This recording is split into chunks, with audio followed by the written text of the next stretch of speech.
Halo, halo, apa kabar? Assalamualaikum warahmatullahi wabarakatuh. Saya Sunarif, senang sekali bisa kembali menjumpai Anda semua. Kodam 4 Diponegoro akhirnya buka suara soal video viral saat Anies Baswedan itu memergoki 3 orang petugas Intel dari Korem dan Kodim ketika dia berkunjung ke Karanganyar, Jawa Tengah. Kepala Penerangan Kodam 4 Diponegoro, Kolonel Infanteri Andi Sulistyo, membenarkan bahwa 3 pria yang berfoto bersama Anies Baswedan itu merupakan anggota intelijen dari Kodim Karanganyar. Namun dia membantah keberadaan mereka itu untuk memata-matai pergerakan Anies Baswedan atau menginteli Anies Baswedan gitu ya. Sebelumnya menurut Andi, Kodam itu sudah menerima data bahwa ketiga pria tersebut itu bukan anggota intelijen dari Kodim maupun Korem ya. Tapi mereka itu merupakan mitra. Mitranya artinya ya masyarakat biasa yang jadi partner kerja dari intelijen di TNI atau di Kodim atau di Korem. Itu hal yang seperti itu biasa saja ya. Namun katanya hasil pemeriksaan lanjutan menunjukkan fakta yang berbeda. Jadi dia membenarkan bahwa mereka itu adalah anggota Intel dari Kodim. Jadi penjelasannya begini, sehubungan dengan beredarnya video Bapak Anies Baswedan yang berfoto dengan orang yang disebut dalam video anggota Intel Kodim dan Korem, kami sampaikan penjelasan bahwa dari hasil pendalaman yang kami lakukan, kami sampaikan bahwa benar 3 orang yang berfoto dengan Bapak Anies Baswedan di video tersebut adalah anggota Intel Kodim Karanganyar. Itu kata Kolonel Andi dalam rilisnya hari Rabu tanggal 4 Februari 2026. Jadi clear itu diakui ya itu adalah personel. Tapi memang beda ini. Karena kalau versinya waktu perbincangan dengan Anies itu mereka mengaku sebagai anggota Kodim dan Korem, tapi ini menurut Kapendam Diponegoro ini mereka tiga-tiganya adalah anggota Kodim dari Karanganyar. Andi menjelaskan pertemuan antara anggotanya dengan Anies Baswedan terjadi di warung soto Mbok Giem di Kabupaten Karanganyar. Dan keberadaan 3 orang itu murni karena katanya makan siang. Jadi ini hasil dari konfirmasi dari Kodam kepada mereka ini ya bahwa anggota mereka itu yang dari Kodim itu menyampaikan bahwa keberadaan mereka di sana adalah murni sekedar untuk makan siang selepas menghadiri rapat pemantauan wilayah. Kehadiran mereka murni untuk makan siang dan tidak mengetahui bahwa Bapak Anies Baswedan juga akan makan siang di tempat yang sama, katanya begitu ya. Jadi dia menyatakan kehadiran Anies Baswedan di warung itu yang kemudian bertemu dengan 3 orang anggota intelijen tadi ya bersifatnya kebetulan. Secara kebetulan Bapak Anies Baswedan hadir di warung Mbok Kiem. Kemudian ketiga anggota tersebut diajak foto bersama oleh Bapak Anies Baswedan katanya. Andi menegaskan tidak ada kepentingan dari anggotanya untuk mengawasi kegiatan Anies Baswedan. Dan dia menyatakan kan bahwa status Anies Baswedan saat itu adalah warga masyarakat biasa. Benar sih, memang karena kalian kalau kemudian Anies Baswedan itu dimata-matai atau diinteli untuk apa kepentingannya begitu ya. Kan tentara juga nggak ada urusannya dengan hal yang seperti ini. Ini urusan, kalau Anies ngomongin Anies pasti urusannya soal politik gitu ya. Video dengan durasi 46 detik itu viral dan menyebar luas di media sosial. Dan salah satunya kan diunggah di akun Instagram @lambe_Anis. Ayo bareng-bareng, yang tugas malah nggak difoto. Ayo foto bareng-bareng. Ayo, sini. Nah, daripada sembunyi-sembunyi loh, kita enakan foto bareng mas. Ini bapak-bapak dari Korem, dari Kodim, dengan Kodim. Kita ya Karanganyar lah. Saya dari Jakarta. Tadi kan habis kegiatan. Alah, ojo mono. Betul, Bapak. Saya kalau kemana-mana sekarang sering ditemenin. Jadi terima kasih dijagain. Ya, salam buat komandannya. Dari percakapan Anies dengan 3 orang pria tadi itu ya, yang mengaku memang ketika ditanya mengaku yang 2 itu dari Kodim Karanganyar dan satu lainnya mengaku dari petugas Korem ya. Kalau Korem ini maksudnya Komando Resort Militer ini pasti 074 Wirastrama Surakarta ya. Ini karena wilayah kerjanya mereka di situ meliputi Surakarta, Karanganyar, Sukoharjo, Wonogiri, dan banyak pokoknya daerah-daerah seputar kota Solo lah ya di situ ya. Dan mereka membantah sedang menginteli Anies. Namun mereka waktu itu mengaku selesai melakukan kegiatan dan kemudian mampir makan siang di warung makan itu. Namun waktu itu tadi kan Anies Baswedan menjawabnya sambil tersenyum dan mengaku katanya malah senang kok kalau sekarang ini kemana-mana dia malah ditemani.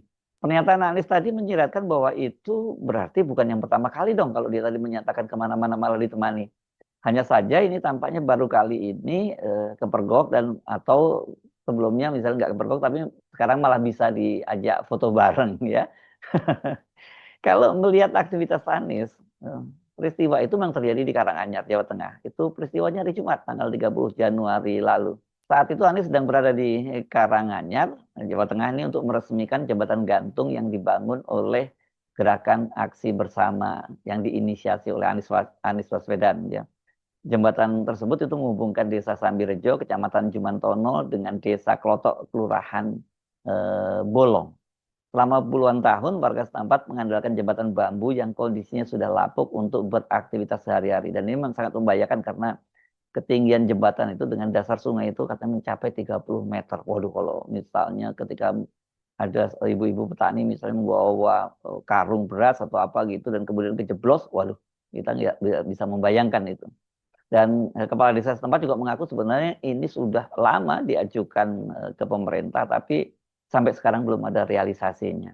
Jembatan bambunya itu sendiri masih berdiri hingga Anies mengunjungi Karanganyar dan lokasinya tepat di bawah berada di bawah jembatan Titian Persatuan yang baru diresmikan.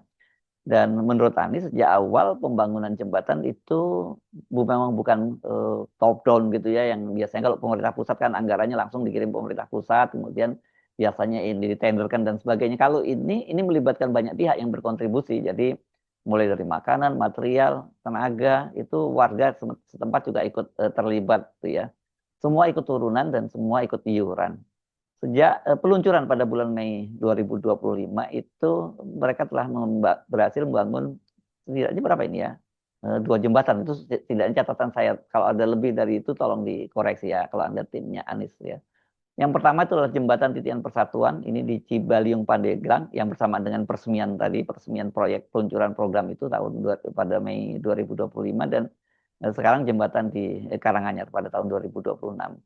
Anies sendiri ini tampaknya tidak terlalu menganggap serius peristiwa tersebut ya, karena saya cek di channel YouTube-nya maupun di akun Instagram-nya video tersebut tidak diunggah. Jadi Anies menganggap ini bukan peristiwa penting, tapi yang mengunggah rupanya banyak sekali media-media sosial dan kemudian juga ini diberitakan di media-media online. Jadi ini cukup ramai dan juga tentu saja mengundang kekhawatiran kalau sekali lagi kalau itu betul ya, kalau benar Anies itu diinteli.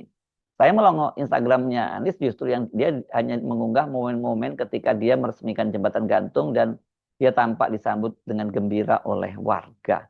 Jadi mudah-mudahan saja ini apa yang disampaikan oleh Kepala Penerangan Kodam 4 Diponegoro, Kolonel Andi Sulistyo itu benar adanya. Jadi itu hanya kebetulan saja, itu kebetulannya memang ada Anies di situ gitu ya.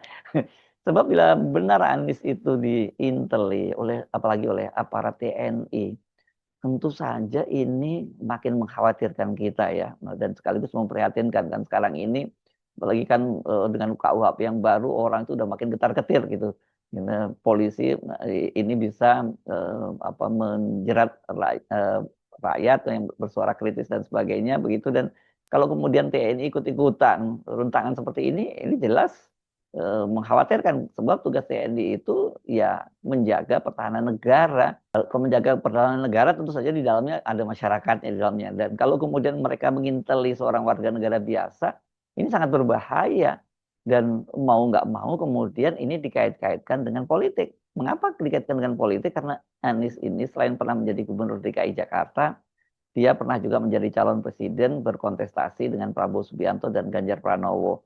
Tapi ini jelas kelihatan ada tanda-tandanya Anies juga akan comeback lagi pada Pilpres 2029 nanti karena kan dia sendiri sudah ini para pendukungnya yang tadinya bergabung dalam Ormas Gerakan Rakyat itu sekarang sudah bermetamorfosa menjadi partai politik. Ya tujuannya apalagi kalau bukan kemudian mendukung Anies Baswedan menjadi calon presiden, apalagi nantinya kan berdasarkan keputusan dari Mahkamah Konstitusi itu tidak ada lagi ambang batas untuk presidensial threshold itu. Jadi artinya partai-partai yang tidak punya kursi di parlemen pun juga bisa mengajukan seorang calon sendiri. Artinya peluang Anies untuk maju lagi pada Pilpres 2029 nanti itu terbuka besar tanpa harus khawatir bahwa dia tidak lagi diusung oleh partai-partai yang ada sekarang, seperti halnya ketika dia akan maju pada Pilgub DKI Jakarta pada tahun yang lalu ya. Ya karena itu tidak salah kalau kemudian publik itu mengait-kaitkannya dengan ini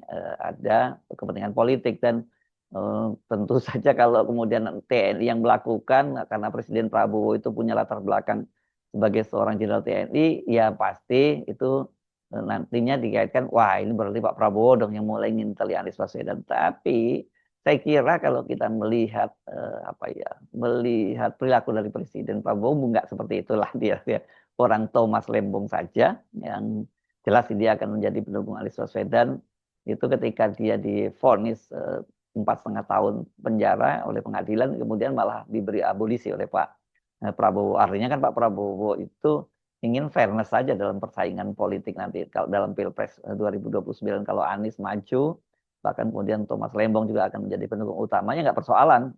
Padahal kan sebenarnya kalau waktu itu Thomas Lembong tidak diberi abolisi oleh Pak Prabowo, vonisnya 4,5 tahun itu nanti pada Pilpres 2029 dia masih di dalam penjara atau setidaknya dia masih belum kalau terdapat remisi tapi dia belum sepenuhnya bisa belum bisa aktif membantu partai Gerakan Rakyat yang diinisiasi oleh para pendukung Anies Baswedan. Namun bila dikaitkan dengan Korem Surakarta, itu publik juga bisa mengkait-kaitnya dengan mantan Presiden Joko Widodo yang kini bermukim di Kota Solo. Kan kalau Anda baca-baca selama ini media menyebut itu sejumlah jenderal baik di polisi maupun TNI itu yang pernah bertugas di Solo bersama dengan Joko Widodo pada waktu itu menjadi wali kotanya itu kemudian dikenal sebagai geng Solo. Geng Solo ini adalah mengacu pada mereka-mereka yang punya track record sama, punya kebersamaan dengan Jokowi di Solo dan kemudian sekarang menduduki posisi-posisi penting di puncak kepemimpinan TNI maupun Polri. Jadi hal-hal semacam ini memang semoga tidak terulang dan kalau ada peristiwa lagi jangan disebut kebetulan lagi ya. Karena kalau kebetulan itu nggak berulang, kebetulan itu hanya sekali. Makanya peristiwa di Karanganyar ini tidak boleh hanya dianggap lucu-lucuan. Dan penting segera diklarifikasi oleh TNI. Untung kemudian Kapendam Diponegoro, Kapendam 4 Diponegoro itu segera memberikan klarifikasi bahwa kemudian Anda tidak percaya, ya itu urusan yang berbeda. Tapi yang jelas sebagai institusi TNI sudah ada klarifikasi soal ini, setidaknya kita mendapat gambaran sikap dari TNI seperti apa. Saya Rusbuna Arif, sampai jumpa lagi. Wassalamualaikum warahmatullahi wabarakatuh. Ayo bareng-bareng, yang tugas malah nggak difoto. Ayo foto bareng-bareng. Ayo sini. Nah, daripada sembunyi-sembunyi loh, kita enakan foto bareng mas. Ini bapak-bapak dari Korem, dari Kodim, gitu kan? Kodim, ya Karanganyar lah. Saya dari Jakarta. Tadi kan habis kegiatan. Alah, ojo mono. Betul Bapak. Saya kalau kemana-mana sekarang sering ditemenin. Jadi terima kasih dijagain. Ya, salam buat komandannya.